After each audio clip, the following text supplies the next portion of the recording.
Oh, hey, didn't see you there. Hello everyone. I have a couple real big announcements for this video and also a fun tutorial about a cool double slice thing I figured out recently. It's kind of advanced, but if you're an advanced solver, it's going to be useful to you if you don't know it already. I haven't seen many people talking about it, but anyways. So, two big announcements. The first announcement is that I am now sponsored by thecubiclestream. My second announcement is that I am now coaching on cubing.gg. You might have already seen that I have a course that is released there on FMC.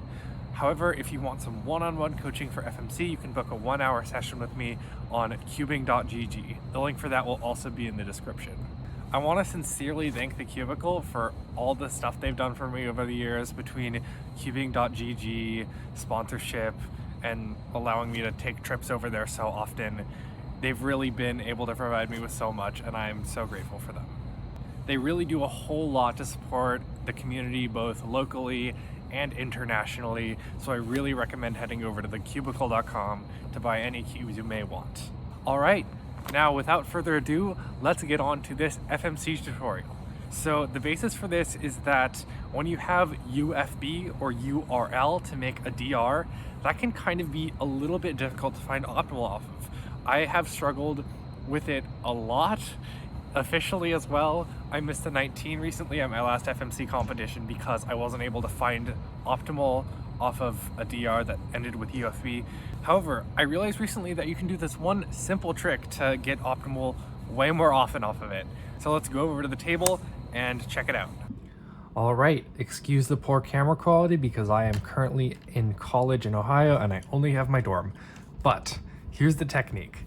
So when you have a DR like this, which is finished with UFB or URL or something like that, it can be really difficult to find finishes optimally because there are kind of an infinite amount of extensions you can do of this. So you can do UFB, or you can do U prime FB, or you can add half turns after the U move. So you can do like U prime and then add like an R2 FB, you can add an L2, or you could even add multiple half turns. Like you could do U, L2, D2, FB.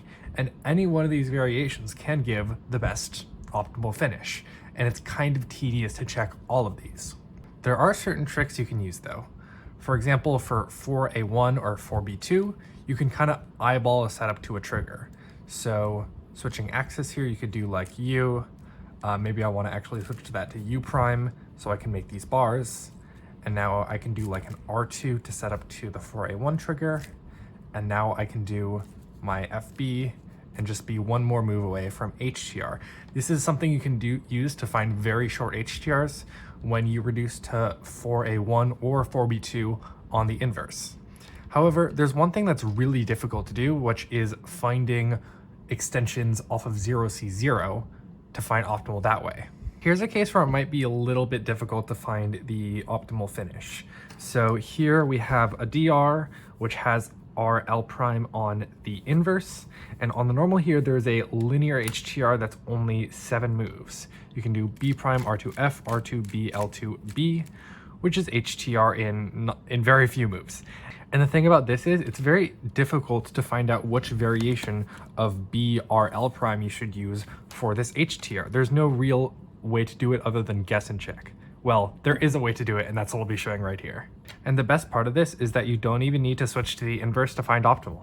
And also, another cool thing about this is that it's completely deterministic, so you don't have to check basically anything to find optimal off of this. So instead of writing RL, or instead of writing FB when writing your DR, you're gonna write it like a slice move. So RL prime. Later on, you're gonna undo this slice move and you're going to redo it with a slice insertion. Now, right after your HTR, you are going to solve double slice. So here you can solve double slice with U2, L2, U2, D2. If you're uncomfortable with solving to double slice optimally, I highly recommend floppy reduction.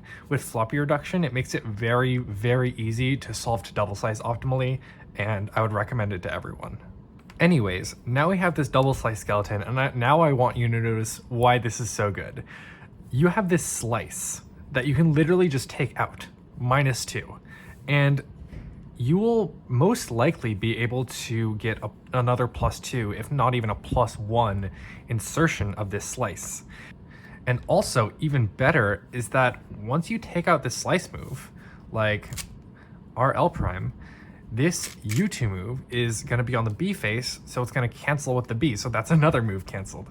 So you can just cancel a crazy amount of moves with this technique, and you can get some really, really awesome finishes. And you might be thinking, what does this have to do with variations? Well, because you're doing this and you're finding double slice optimally, and you're hopefully finding optimal slice insertions, there's no need to check any variations at all of the HTR. No variations checked, just this one sequence, and you're good. And at the end, it will look like a variation. Spoiler alert, the optimal for this involves inserting a slice in this L2, canceling one move, and it's gonna look in your solution like you extended this BRL prime into a short HTR finish. When I figured this out, this was such a time saver for me, since I used to spend frickin' forever like checking all the variations of BRL prime for an HTR, but you don't have to do that at all. All you need is this one simple technique and you will find optimal every time. Anyways, let's actually demonstrate how to do this. So it's just like regular double slice. So what you want to do is you want to solve the first slice, ideally with the slices closest to the left as possible, because if you have slices in your HTR sequence, then it can be a little bit messy. But anyways, here you can widen this F move and this B move to solve the first slice. I'm not going to show that here because hopefully you know how to do slice insertions. And then what I like to do is I like to do Arnis. I know there are like better techniques that maybe Jay could show you in his videos, but Arnis works fine for this as well. I'm gonna just Arnis this sequence, so B prime U2, and pull up the scramble right here. Oops, I wrote a prime incorrectly. Attempt 2. All right, there you go. And here you'll see how this is going to cancel with the B move. So let's replace this sequence with U2. And now let's just do the slice here because it looks like you can slice this out. So R prime, L prime. And now F2, B2. And this B2 will cancel with this B prime to make a solved cube. And so this is like a -2 insertion, which is absolutely insane. So for your final solution, you'll replace these moves with these moves and get a 20 move solution. That's a 9 move finish off of a 11 move 4B2. Isn't that funny? Also, huge thank you to Jackson Worley for posting this scramble and this DR.